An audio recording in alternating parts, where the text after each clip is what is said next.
Hello my friends, welcome back to the channel once again.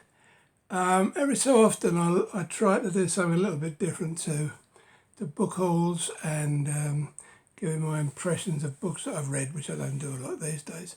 And today's such a day, so I thought we'd have a look at some of the books that have populated my shelves for 50, nearly 60 years, some of them. Now, some of the older collectors amongst you will probably wince when I mention the word downsizing, moving house, or running into financial straits, because it means a book purge inevitably. Now, I've had two such. Possibly three, I can't remember exactly, but definitely two. So some of the books I'm going to all the books I'm going to show you today have actually survived those purges. So I thought it might be interesting to give you a look at books that I consider worthwhile keeping for 50 odd years. Now, the obvious thing to do would be to go with novels, but I thought I'd just change that up a little bit, and today I'm going to have a look at the anthologies that I've kept. I've always been a fan of the short form of science fiction. I used to read a lot when I was younger. When I say younger, in my teens and early 20s. In fact, I've probably read as many anthologies and collections as I have full-blown novels. So yeah, that's the idea of this video, but I've got a lot to get through, so no more mucking about. Excuse me, we'll get on with it. If I can get my voice back. Right, now we start with obviously the most famous of anthologies, Dangerous Visions. This is a third American printing, Diane Dillon cover there. Now this came out in 1967, and the idea in hardback, and the idea was that 33 writers with, I think it was 20 major awards between them, were invited to come up with stories that were provocative, original and provocative. They probably wouldn't have made it into most of the magazines of the time, like Fancy Science Fiction, Galaxy, Analog, and what have you. And a lot of the stories in there actually won major awards in their own right. And I mean, it's famous for stories like Philip Jose Farmer's Riders of the Purple Wage, Iron Gomorrah by Samuel Delany, The Prowler in the City at the Edge of the World by Ellison himself. And it became, I'm not sure that I fully agree with this assessment, but it's generally thought that it became the focal point of a new wave in America. So yeah, I mean, that's probably the most famous anthology you'll ever come across. And that was followed by, inevitably because of the sales, it was followed by, again, Dangerous Visions. That's a third printing again, and the second part of Dangerous Visions, again Dangerous Visions number 2. That's it. That's the first American printing, that one. So yeah, I mean those 3 volumes. If you sat for a week or 2 weeks and read all of them, you'd probably find out all you needed to know about science fiction at that particular time. Right, now, a couple of anthologies here that I found interesting enough to keep. What was this one? Epoch. Simply because the stories in it were so good. You can see the list of the contributors there. And yeah, it's a Berkeley book, and it's first printing from 1977.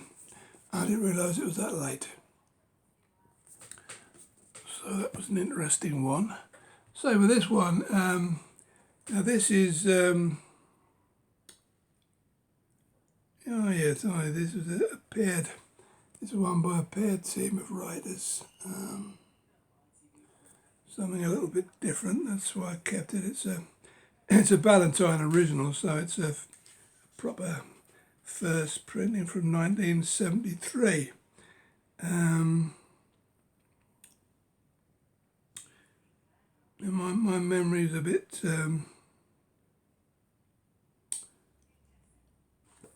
what does it say here? All original stories on themes selected by paired teams of writers whose two views of one to illuminate the subjects they've chosen. Yeah, I'm not quite sure what that means. I don't think I've actually read that one, but I kept it because it seemed interesting. Now this one is this one's another anthology where I liked. It's one of the few English books you'll see, or UK editions you'll see. In amongst this lot, it's from 1975.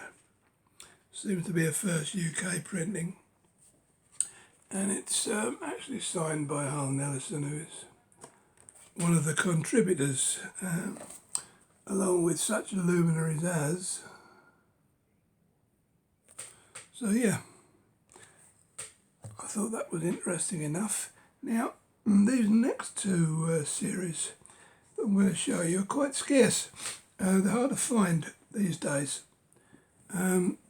Whereas most of my old anthologies are sort of near mint because I've kept them since I bought them.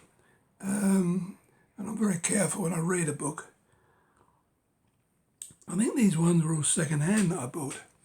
And basically it's a series of 3 books, Clarion. Now the Clarion Writers Workshop is a tricky one.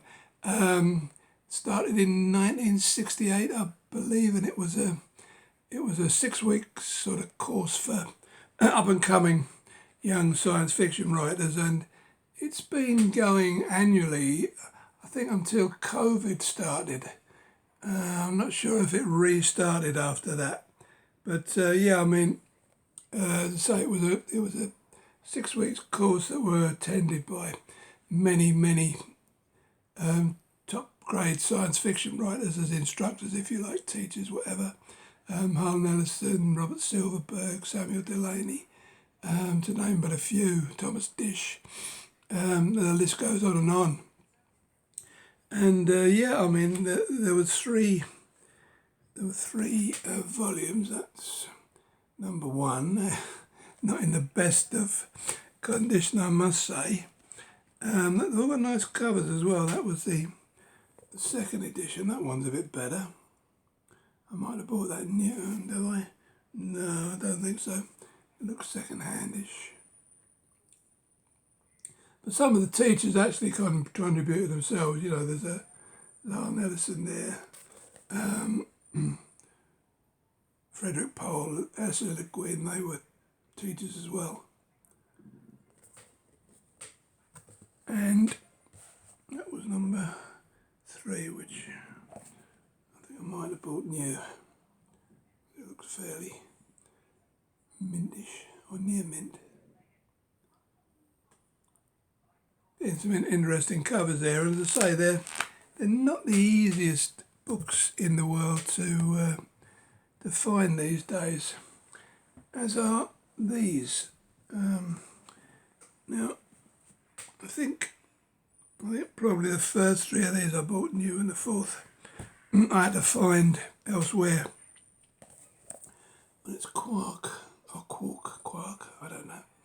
As you can see there, it says a quarterly of speculative fiction. It only lasted, as I say, 4 issues, began in. This one is November 70. It's got some good stuff in it. By top writers, Joanna Russ, Van Vogt, Ed Bryant, Ursula Le Guin, R.A. Lafferty. You know, it's all good stuff.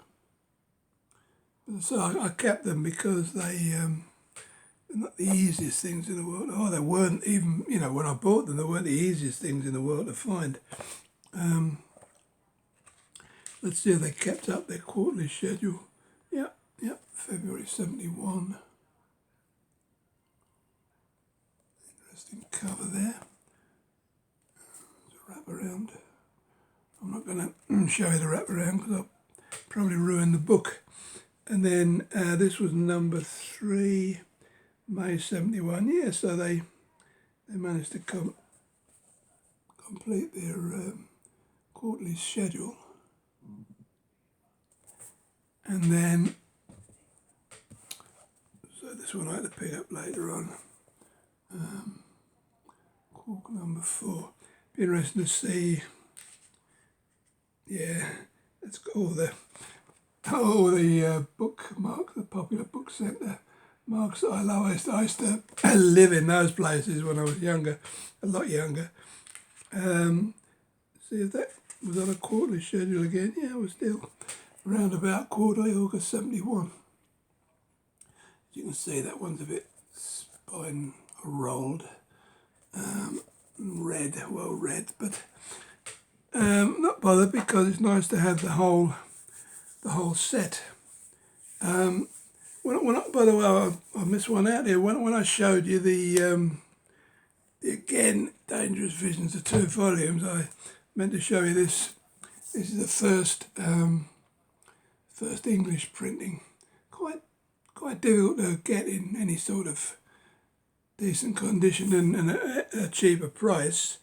And I remember this one well because I bought it when Harlan Ellison was over here and he signed it for me. So yeah, that's not a very easy one to find. Right, now we move on to quite a famous run of anthologies. Orbit by Damon Knight, there's number 1 there. Now, there were 13 of these and they were all printed by Berkeley, Potato, I don't know. But, I mean, to my mind, Berkeley didn't get the credit that they deserved because they served science fiction very well over the years. As I say, this was a series edited by Damon Knight. When did this one start? October 66. That's our first American. I think that's a nice Richard Powers cover there. Pity you can't see more of it. But yeah, I mean these had some great stories in them. I remember reading a few. Some of them were Nebula Award nominees, but just, you know, great stuff. Dish, Paul Anderson, James Blish, Kate Wilhelm. Just a nice series of books. This is number 2. I wish to credit the artist because I love Richard Powers, but sometimes I can't tell if it's his work or not. I believe it might be, maybe not. His stuff was more abstract than that. And then we move on to a different style of cover from the first 2. Number 3. I think all these, a lot of these I bought new, some not. But yeah, this has got Joanna Russ, Gene Wolfe, Kate Wilhelm, Philip. Don't Wash the Carrots. I always remember that title, C-A-R-A-T-S, Carrots. Philip Jose Farmer. Is that a big eye? I'm not sure. But these certainly had some nice artwork, and when they went to this new format, of course, the art was full page apart from all this up here. And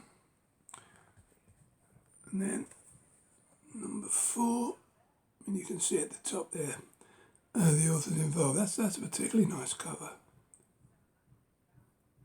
I say it's a pity they aren't credited, because I'd love to know who did them. And then we move on to number 5. There were 21 of these in the series, but only the first 13 were paperback. The rest were hardbacks. So I've got the full set of paperbacks at least, but I don't collect hardbacks as such. So I've not gone for the other 8 or whatever. Excuse me, itchy nose. Right, here's number 6. That one is not quite so colourful, but it's interesting nevertheless. Shame about all this up here, but never mind. I mean, I could have stuck most of this on the back, in my opinion, but there you go. And number 7.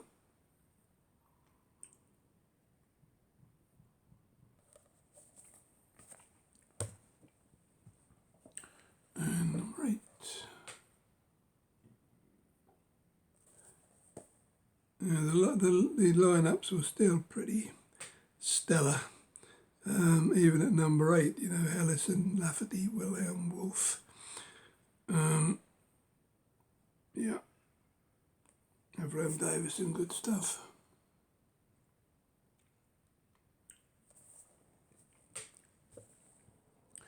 But as I say, Berkeley didn't get the credit they often deserved, in my opinion. It was all about Ace and Ballantyne.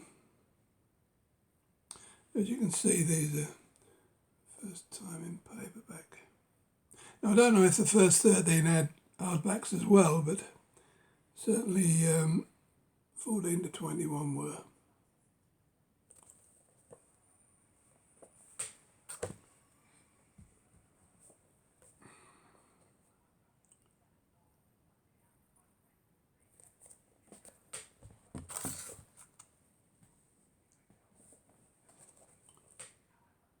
Interesting.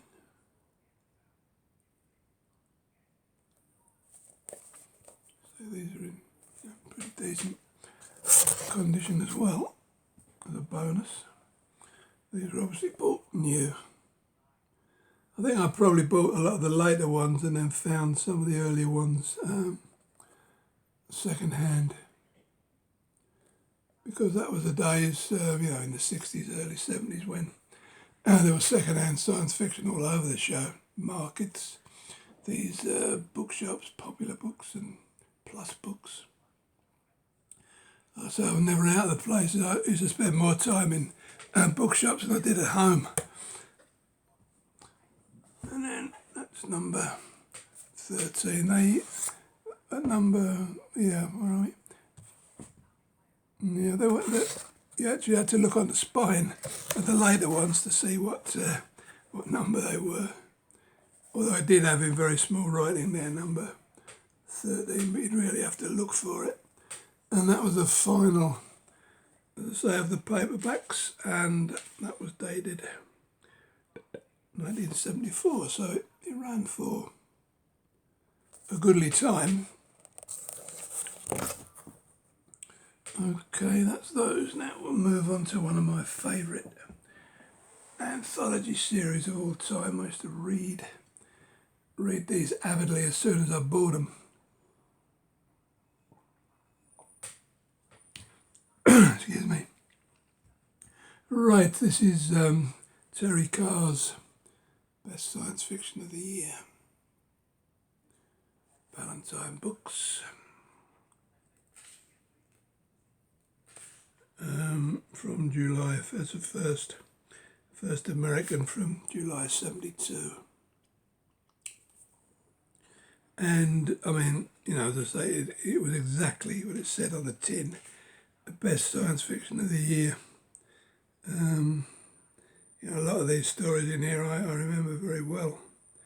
And it really was top-notch stuff. And then the format changed slightly with number 2.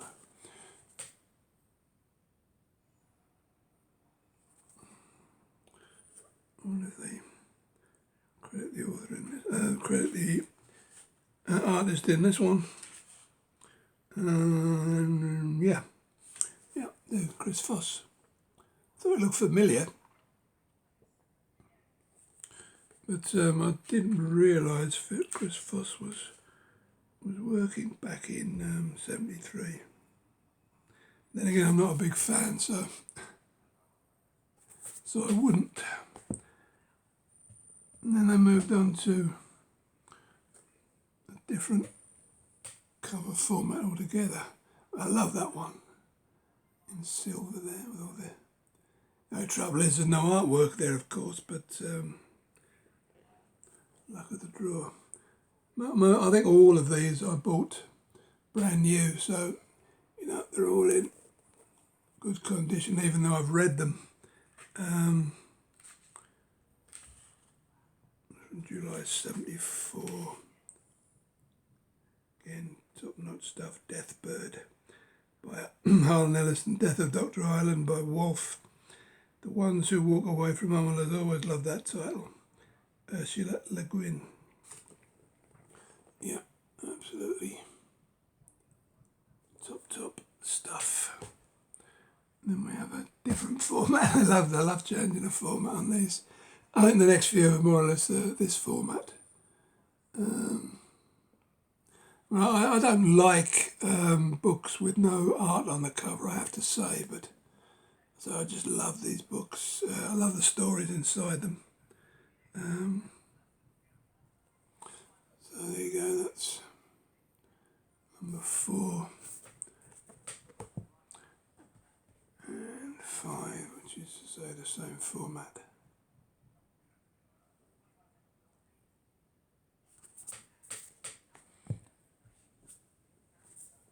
6. Pretty famous names there.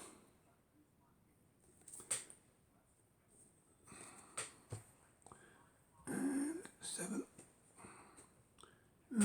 These went over to Del Rey Ballantine here. I don't know the history of Ballantine, whether they were bought out by Del Rey. Probably if Stephen, if you're watching this, you could probably enlighten me on that one.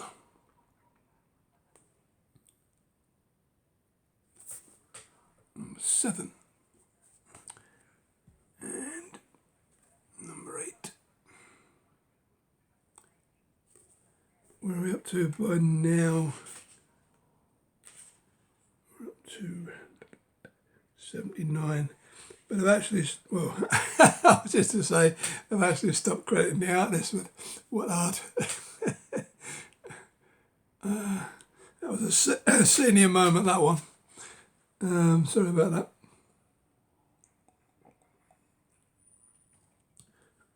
Right, and then there's number 9.